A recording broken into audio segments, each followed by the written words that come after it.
songwriter, multi-instrumentalist, recording artist, and Grammy winner Rob Hotchkiss. Rob's probably best known for founding the band Train, who released hits including Meet Virginia and I Am, and their best known Drops of Jupiter, which won the Grammy for Best Rock Song in 2001. Since 2003, Rob's been pursuing his solo endeavors and focusing on songwriting and raising his family, and he's recently returned to the Bay Area and returned to songwriting. So today we have a special performance from him and his wife Pamela to show off some of their new songs. So without any further ado, please welcome Rob Hotchkiss.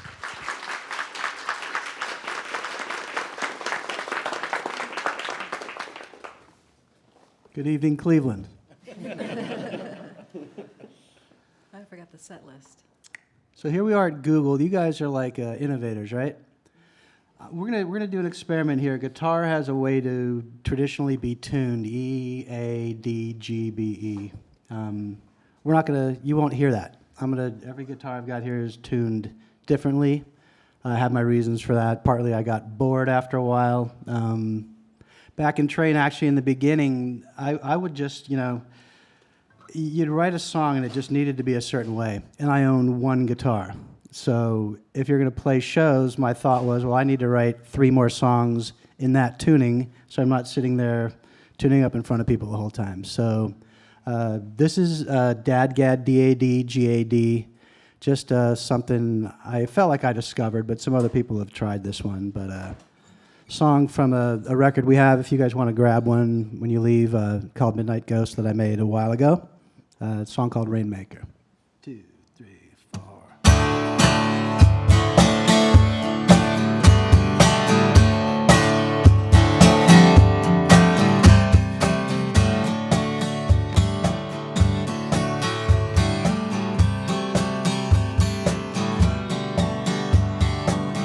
Sit down, let me tell you about something that I saw one night at the film show. Young man sitting long hair in a silver chair, sing like a stone, don't you know? Send out a letter, child, spread the news, coming down like a freight train, run away, desperate to bring you the blues. Ooh.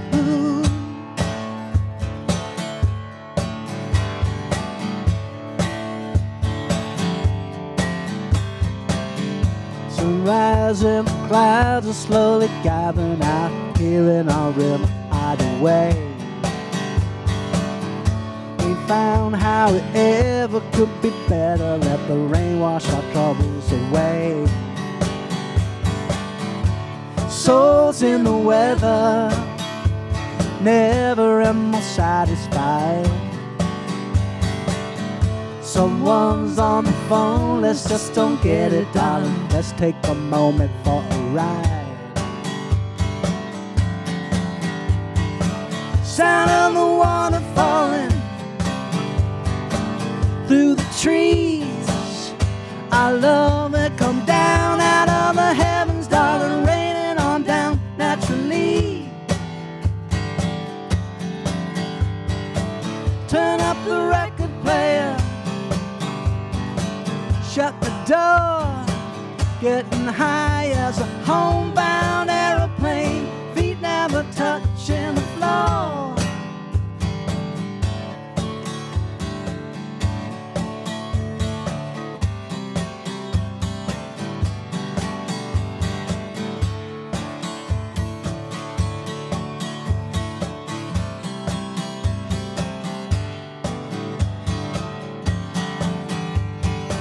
Superman, stone ready to roll. Sound of a guitar rhythm blistering, sing like a river down below. I'll let your loving wash over me. I tell you, God's the rainmaker, child, she gonna make you believe.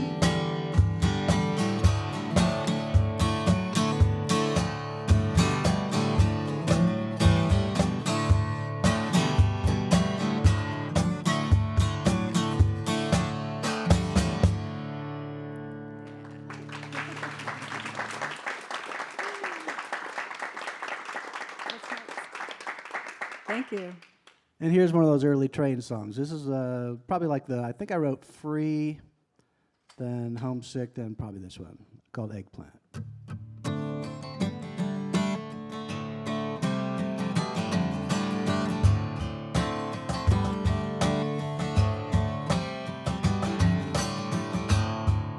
Scarlet shore eyes cover your face.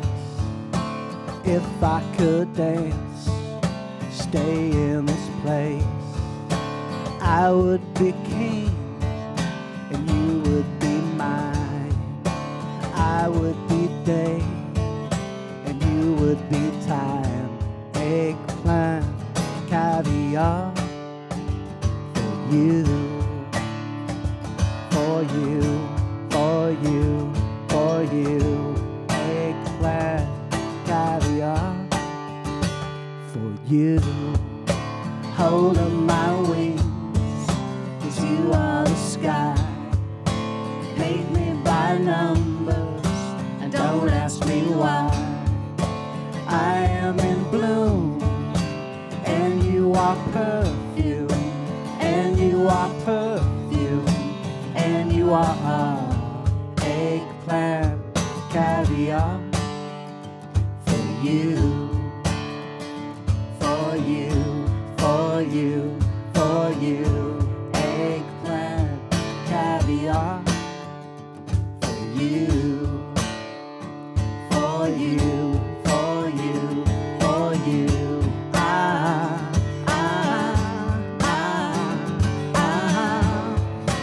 Apple pie or apple seed, all the mouths that I must feed. Cold sheets and tumbleweed, all the ones that I must need. I would be king, and you would be mine. I would be nine, and you would be mother time. Eggplant and caviar for you, for you, for you, for you, eggplant caviar for you, for you, for you, for you.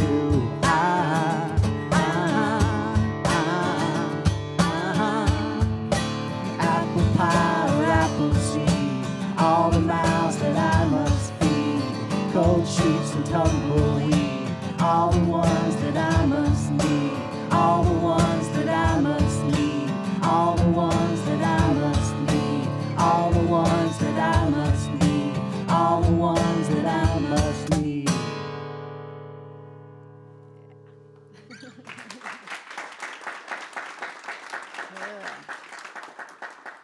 And here's my interpretation of the open G.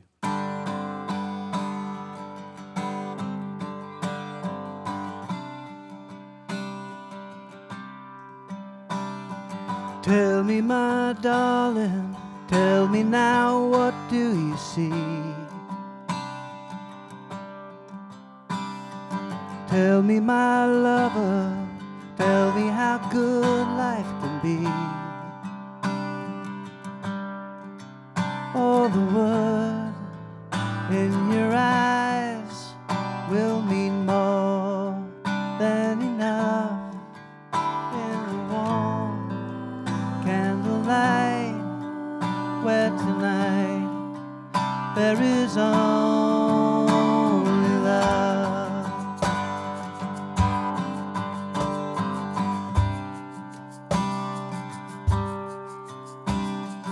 Tell me, my lover, tell me now, what can we do?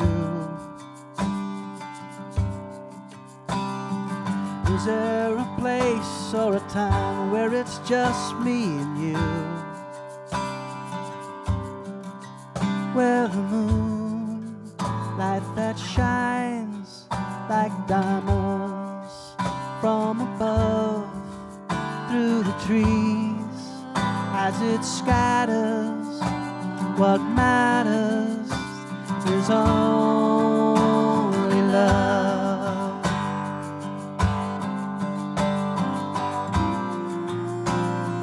Only love.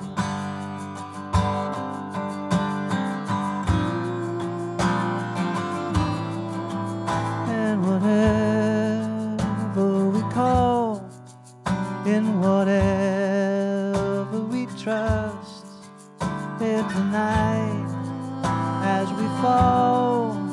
After all, there is only love.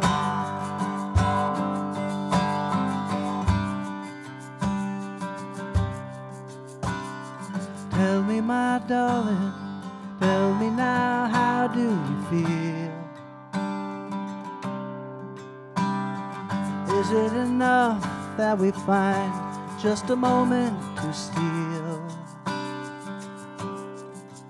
When you're quiet, tells me no, I will miss you too much.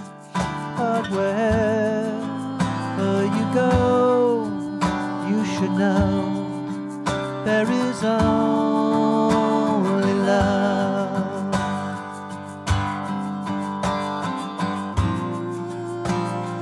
Only love. Only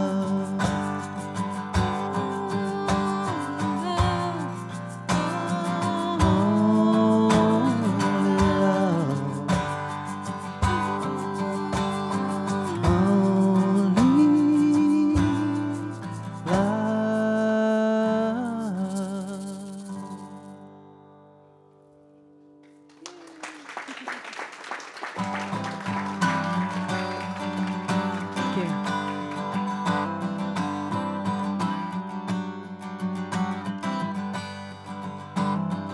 I don't know how I'm gonna tell you I can't play with you no more. I don't know how I'm gonna do what Mama told me, my friend, the boy next door. But that's the way it's gotta be.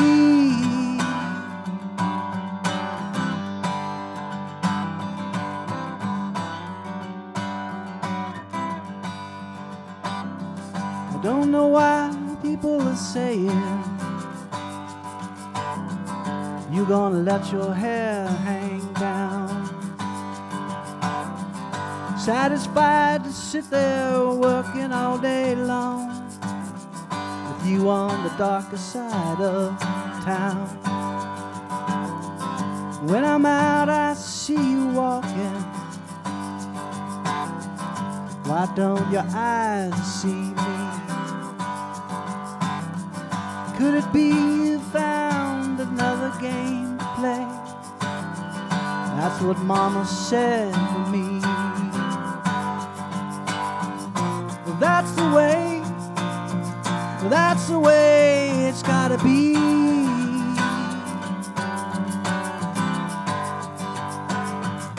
That's the way it ought to stay.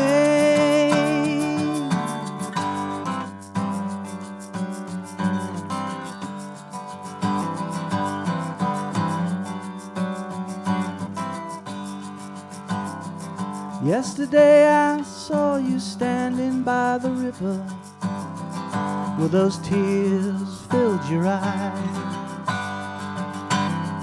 and all the fish that lay in dirty water dying, but they got you hypnotized. And today I saw you picking tiny flowers, all that lives was born to die. So I say to you that nothing really matters. All you do is stand and cry. Is that the way? Is that the way it's gotta be?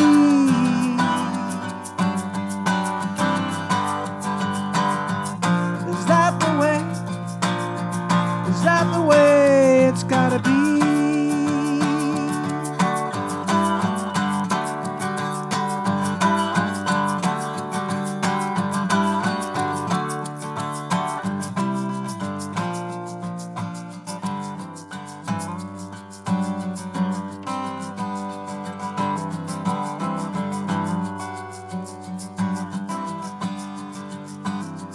I don't know how I'm gonna tell you while your ears are turned away.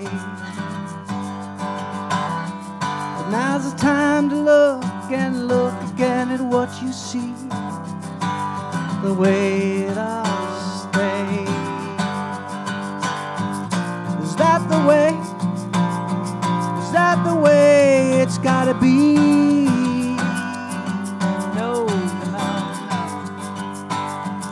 Is that the way? Is that the way it's gotta stay?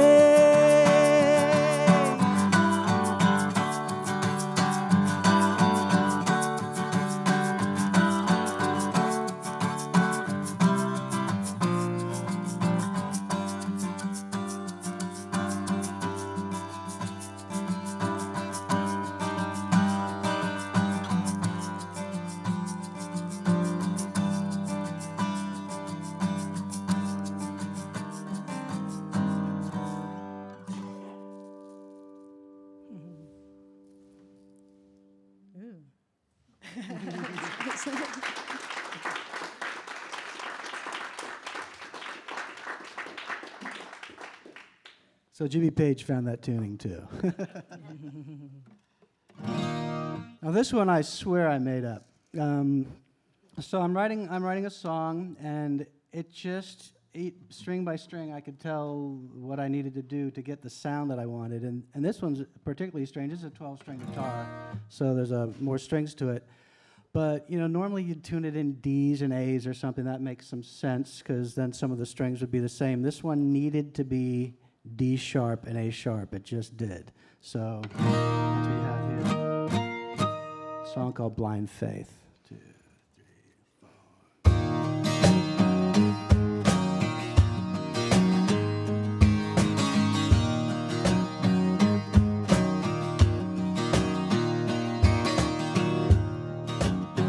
A broken sword upon my wall. I've seen it all within myself. The ones that really matter, the ones you should treat better, as you go running off to die for someone else. Blind faith, you believe you won't stop till you got me on my knees, got me on the ground. We got to find a better way.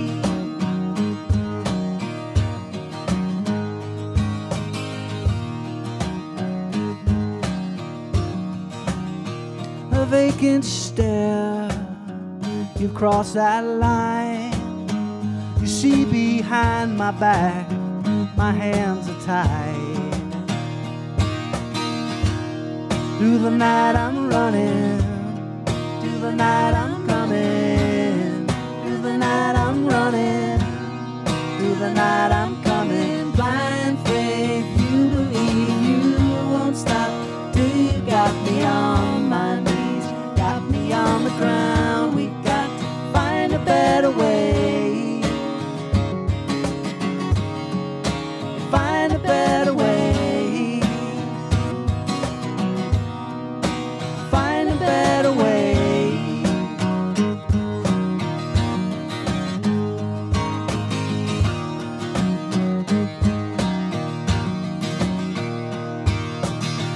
You know you could do better, you know you could do better, somehow we should do better.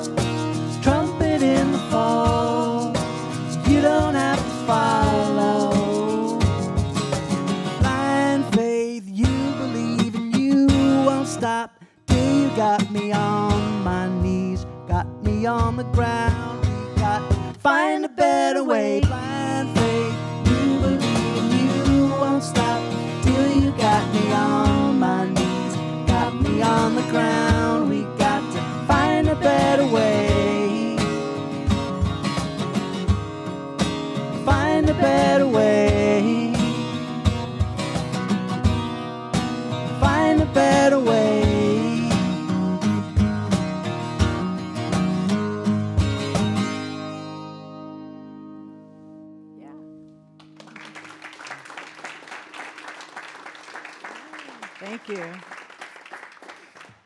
we played this song at TEDx Berkeley, which is where we met Gopi. Does anybody here know Gopi?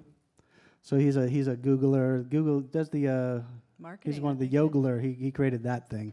So great guy. You should meet him. And he found us at TEDx and said, "Come play Google." I'm like, "Yes, my favorite company in the world." So not just kissing up, but I'm a shareholder too. So we have to inspire you guys to keep doing great things. More productivity, exactly. And maybe think outside of the box. You know, if I'm going to tune my guitar to D sharps and A sharps, you guys can at least figure out some new way to do something, right? But can I make a comment? When you Google him, sometimes Pat's Yeah, face yeah. comes up. So just if you can fix that, that'd be Yeah, great. somebody, please. Don't have the lead singer's face come up when you Google Rob Hotchkiss. I know Dave's working on that one, but we need the whole crew here. This song called God's Laughing.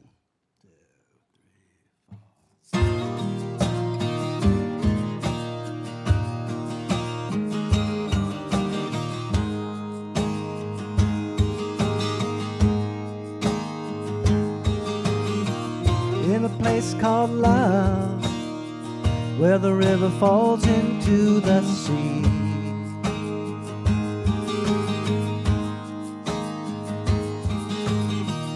in the sunset glow, God's laughing at you, looking at me.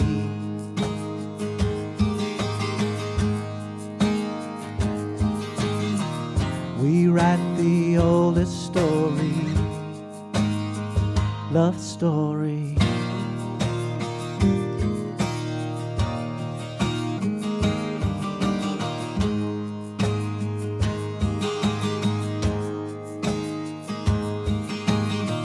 In a warp in time, in a tear in space, there's a better world, pure mind. Standing there, living in a dream, it was golden and your hair was flowing like a stream in the wall. So shine into the rhythm we fall. Still young and golden in all our glory.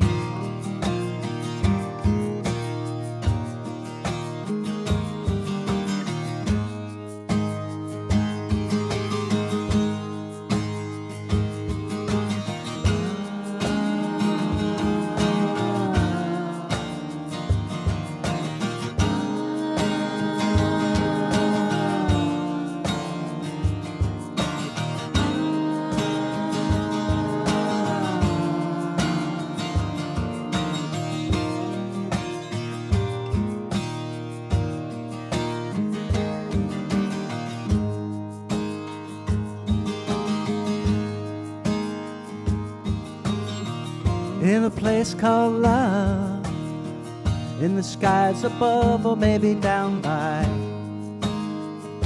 the riverside. You and I, taken by the waterfall, never saw eyes that were more beautiful as you shine. Bathed in the warm sun shower, swept up in all its power, into the arms of our history.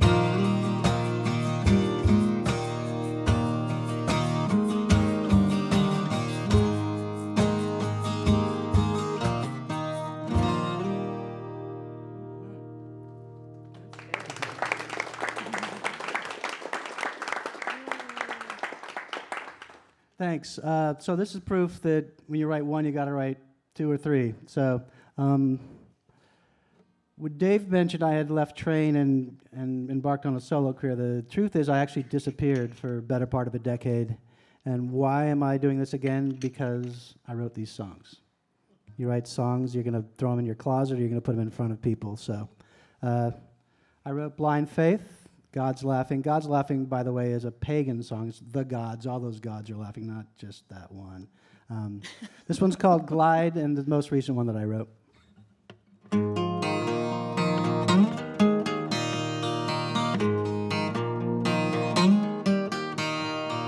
She's out in California, flying without a name, driving across the desert, headed somewhere between nowhere and south of LA. Dreams of a spot by the ocean, fine with nothing for now, trying to find the life that's worth the living inside a lie with living without.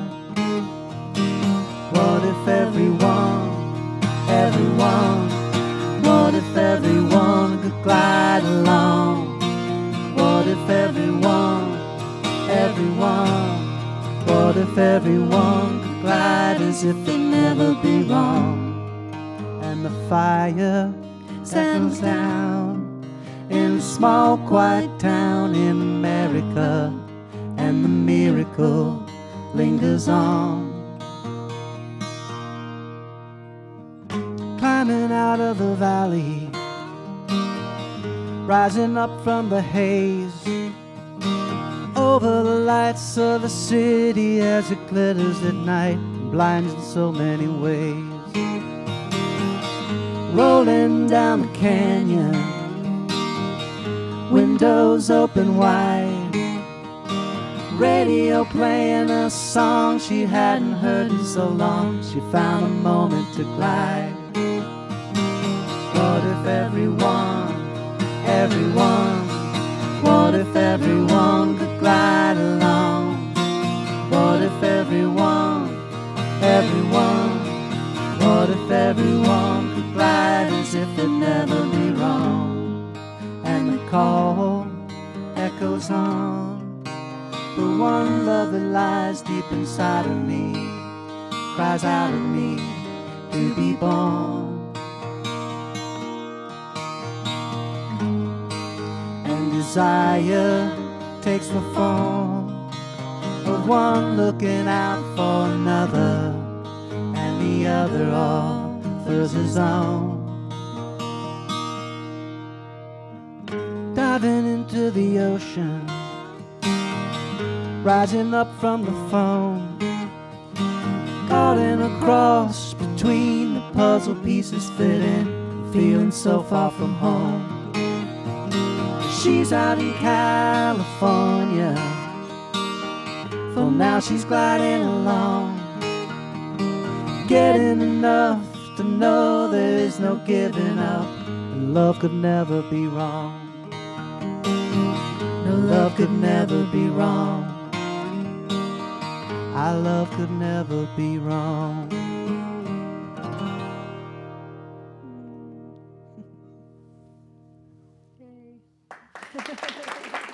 Thanks. Thank you. And now they're going to do a Q&A. So Thanks for sharing your lunchtime with us. Yeah, thanks for coming out. Thank you, Rob. We're here at Google with Rob Hotchkiss. Guys, what do you think of that performance? Can we hear it one more time for Rob? I agree. Rob, thank you so much for coming and joining us today, playing for us and telling your stories. I guess my first question would be about what inspired the new songs? You know, after being a musician all your life and taking a 10-year hiatus, was just this the first time in 10 years you sat down and wrote them, or the first time they came to you? What inspired the new era of songwriting and new music? Well, my disappearing act had much to do with learning piano, actually. I mean, we wrote Drops of Jupiter. That's kind of the first piano song that Train ever had, so I played it live. So I got to do that for a few years, and it got me interested in I was a little bored with guitar, I guess. So for about 6 or 7 years, I was learning Beethoven and Schubert or whatever, and just really excited about the instrument, and kind of put the guitar down, really.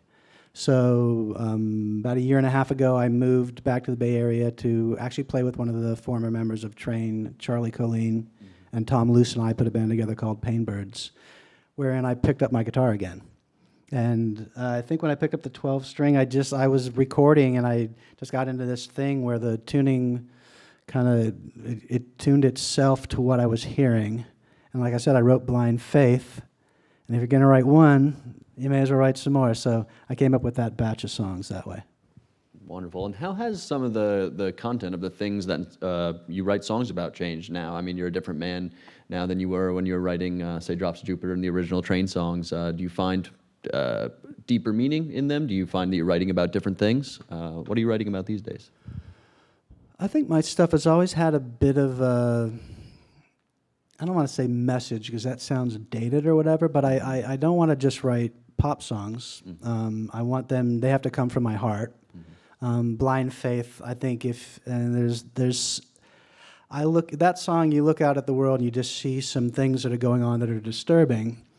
And I thought to myself, what is it in me, that I could see? You can look out there and see these things. What is it about me as a person? So part of that song is about, you got this going on out there. Am I treating the people around me the way they deserve to be treated? So it's kind of saying, we're humanity, but we have that all within us. And let's kind of think about that and get it together. Thanks. Now, in a bit, we're going to go to audience questions if you guys have them. So if you would like to ask Rob a question, please start lining up at that mic back there. But before we go into that, I wonder if you could regale us with a train story that maybe no one knows, maybe something from time on the road or from a recording session, something that sticks out in your mind as being one of the fondest memories. I don't have like a great funny one, at least off the tip of my tongue. But I mean, we did a song that nobody ever heard, which I think is one of the best train stuff nobody's heard. It was the early demos, but there was one where we did a song for a Mel Gibson movie, and we did it in Abbey Road. So just being in Studio B, which is where, the Beatles are walking up the stairs and Let It Be. So to be there, John Landau had just started managing us. It was the first time he had really seen the band. We wrote the song on the tour bus on the way to the studio. It's called Fallout. You can find it on Google it. Google it. Thanks, Pam. Yeah, Google Fallout. Maybe you'll find it. I don't know. It was on We Were Soldiers, I think was the Mel Gibson movie. It was on the soundtrack, not in the movie. But there was some magic there. We had a guy play bagpipes. We had the female background singers doing some Pink Floyd kind of stuff. Just that moment. I had to sit down on the piano and play, You Only Give Me Your Money. The other guy's like, hey, you can't, it's sacrosanct. I'm not going to not do that if I'm sitting here. Exactly. And how have you been over your career at judging your own work? Do you know when a song's going to be a hit? Does it feel like a hit to you? Or are there other songs out there where you're like, I can't believe this one didn't take off. This is the best one we've ever made. I've not been good at selecting hits. Meet Virginia, I couldn't, I think we're all kind of like, really? So I think I know when they're really bad. You don't hear those, right. I hope. Maybe you heard a couple today. Hope not. But knowing what a hit is, boy, that's I would never want to get in that business. Mm-hmm. And I think we'll go to our first audience question. Yeah, I was just curious, since you spent time learning the piano, how has that affected your guitar playing or composing or things like that? Learning piano may have had something to do with some of these new tunings that I'm dabbling with. On piano, everything's there. Anything you want to do, you can do. I can hit any kind of notes.